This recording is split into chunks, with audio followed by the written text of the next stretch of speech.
ICCT stock, is this the right time to buy? I'm going to answer everything in this 1 minute video, so watch till the end. Looking at iCoreConnect, connect guys, it's 22% down.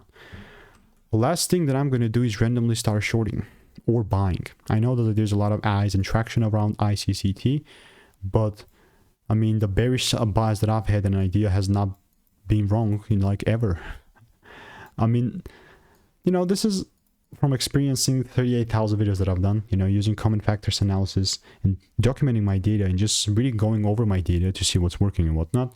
This is still one heck of a bearish market for me, and only if there's like a shift and a double break am I willing to take things lower. Other than that, it's just all noise, just pure noise. And if you want to make more money trading in a simple and lean way, click the first link in the description. That's free sauce. And I really am curious to see if I have anything like a receipt here. Yeah, I have a receipt in the Discord, so it's cool. See you in the next one.